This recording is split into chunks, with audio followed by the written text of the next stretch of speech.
That wins it for me. It is August, and papers have pages to fill. It's 7:26. Now, the International Olympic Committee is being urged to set up a safe area in Sochi for gay athletes at the 2014 Winter Olympics by gay sports groups. They say Russia's increasingly aggressive stance towards sexual minorities means a pride house is essential for safety, and they want the IOC president Jacques Rogge to back the proposal. There was a pride house in Vancouver 3 years ago and last summer in London. Blake Skellerup, the only out gay athlete planning to head to the Winter Games, told this programme he would feel safe in Sochi. I definitely feel safe in Sochi. I have 100% faith in the IOC that my security will be guaranteed in the village.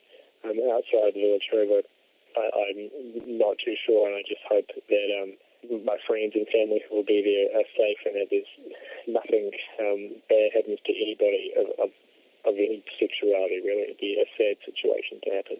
Well, Louise Englefield is the director of Pride Sports, which works to challenge homophobia in sport. Good morning. Good morning. Just tell us about the laws in Russia at the moment, because they have emphasised, haven't they, that they have a very strong stance against people of a sexual minority, LGBT people. Basically, some laws came into force earlier on this year across Russia that kind of prohibit the promotion of lesbian, gay, bisexual sexualities, really, particularly to young people under the age of 18. And the idea is that, we would corrupt young people and turn young people gay by being gay ourselves, and that in some way you can catch gayness. So that's the kind of premise of the laws in Russia. But actually what's happened in reality is that whilst we might think, well, that's a kind of, what an obscure law, and, what are people going to do? What's that about? Is that specifically about youth work, for example? Is that specifically affecting schools? And actually already the application of the law is so broad that actually it means being visibly or vocally gay in any way in Russia has become problematic. And what was the importance of the Pride House at the last Winter Olympics and then in London? Well, the idea of the Pride House is that although, in the UK and in the US and in other countries in the world, we're not in a kind of Russian position at all. We have protective legislation, we're moving towards kind of equal marriage.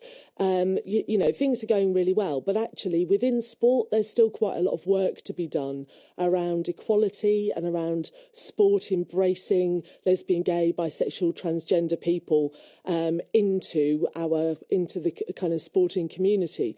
So the idea of a Pride House was that it was set up as a safe place, a place where we could celebrate the participation of lesbian, gay, bisexual, transgender athletes as part of the Winter Olympics, initially in Vancouver and Whistler, and then the legacy of that was carried on to London.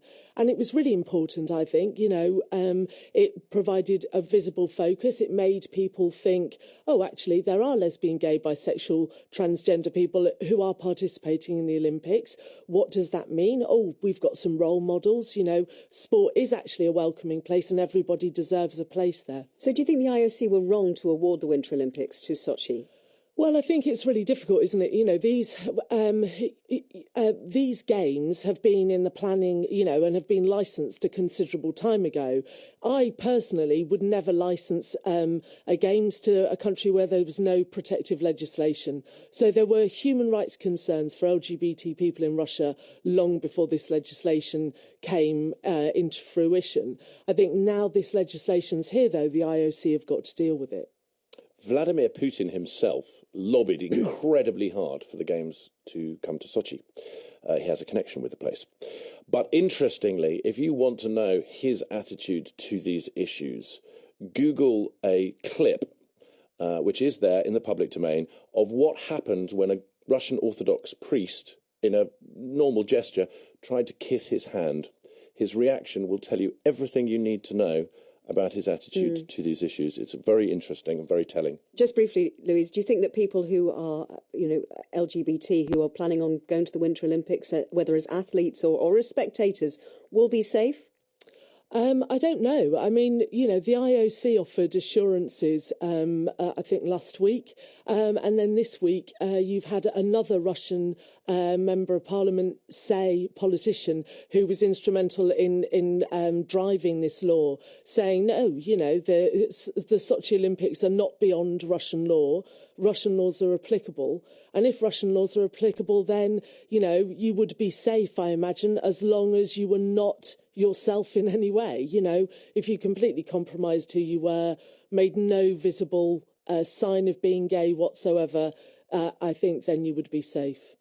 Louise, thanks ever so much for coming to talk to us about this. That's Louise Englefield, who is director of Pride Sports, who tackle homophobia in sport. Ben Rich has the weather. Ellie, thank you very much. I'm sure I'm not the only person who was woken up overnight by some pretty live